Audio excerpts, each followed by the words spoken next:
हे सध्या आपल्या देशात कोणाला सांगायला नको।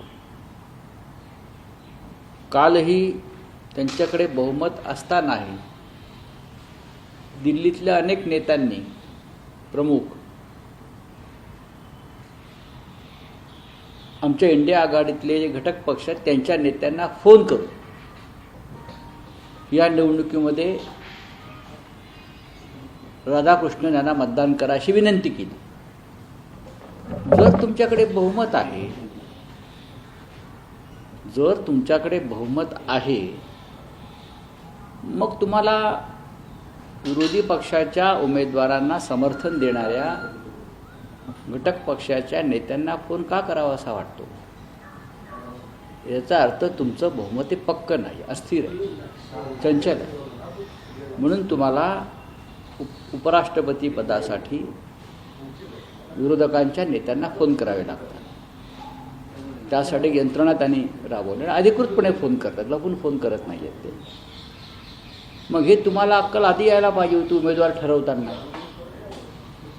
उमेदवार ठरवण्याआधी जर इंडिया ब्लॉकनी सर्व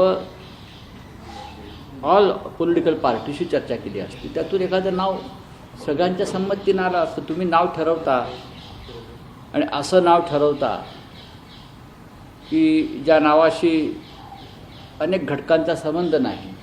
ठीक आहे, ते राज्यपाल आहेत, अमुक आहेत, तमुक आहेत, पण ते झारखंडचे राज्यपाल असताना मुख्यमंत्री हेमंत सोरेन यांना राजभवनामध्ये ईडीने अटक केली।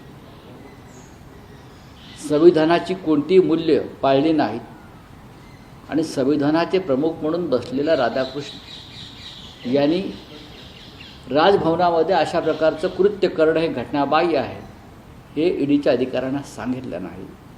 हे सुद्धा तितकंच महत्त्वाचं आहे।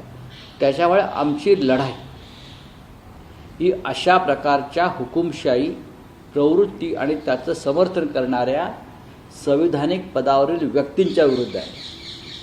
ही वैचारिक लढाई जरूर आहे, पण आमचाही आकडा हा नगण्य नाही। सर, प्रश्न असा आहे की कळतंय असं की घटना दुरुस्ती आज सादर केली जाणार आहे, 30 दिवस जेलमध्ये राहिलेला व्यक्ती असेल। ही एक जो नवीन कायदा येतो आहे घटनेतल्या कलम 45 मध्ये एक अमेंडमेंट करून या देशाचे सन्माननीय गृहमंत्री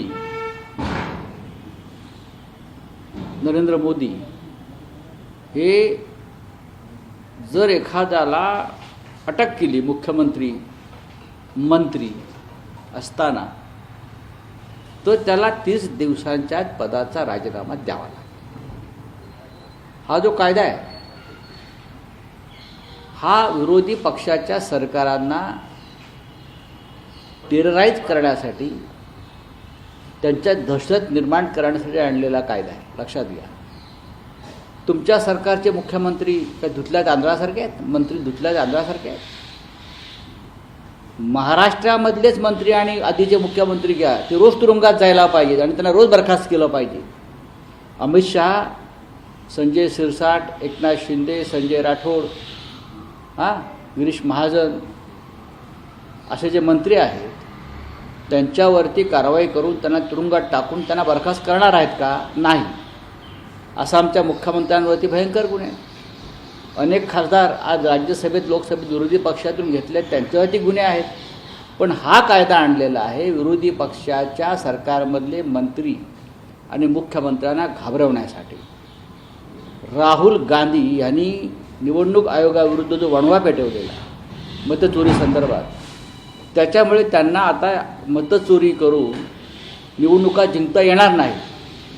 अशा परिस्थितीत राज्यामध्ये अनेक सरकारे विरोधी पक्षाची येतील, ती सरकारं पूर्ण पक्षांतर करून भाजपमध्ये आणता यावीत म्हणून हा कायदा मुख्यमंत्र्यांना अटक करतो, नंतर संपूर्ण सरकारसह भाजपमध्ये यासाठी आणलेला हा कायदा आहे। हा हुकुमशाहीचं शेवटचं शिखर आहे। पंतप्रधानांना सुद्धा यात सामील करून घेतलंय की पंतप्रधानांना पण पदावरून हटवता येईल, पण पंतप्रधान सध्या बाजूचे। पंतप्रधानांना हटवता येईल हा देखावा आहे, हटवा। प्रधानमंत्र्यावरती हा देश लुटल्याचा आरोप आहे. आपल्या लाडक्या मित्राला तरी ज्या पद्धतीनं हा देश लुटू दिलेला आहे, हा आरोप आहे. त्यांचा गुन्हा दाखल करावा अमित शहाने आणि अटक करावी. या कायद्याच्या बकवास गोष्टी आम्हाला सांगू नये. हे कायदे कशाकरता आणले जात आहेत आणि कायद्याचं आणताना त्यांचं भाष्य काय आहे, तर राजकारणामध्ये साधन सुचिता आणि नैतिकता राहावी म्हणून हा कायदा आणण्याचे त्यांनी भाष्य केलेलं आहे. गेल्या 10 वर्षामध्ये राजकारणामध्ये साधन सुचिता आणि नैतिकता ह्या लोकांनी ठेवली आहे का, हे मोदी, शहा आणि देवेंद्र फडणवीस यांनी सांगावं. ज्या महाराष्ट्र सरकारमध्ये एकनाथ शिंदे, संजय शिरसाट मंत्री आहेत, त्या कोणत्या नैतिकतेच्या गोष्टी करत आहेत. काल 50,000 कोटीचा भूखंड घोटाळ्याचा आरोप पुराव्यासह मी केला. काल एका बैठकीमध्ये आमच्या कन्सल्टेटिव्ह कमिटीचा अमित शहा माझ्याबरोबर होते.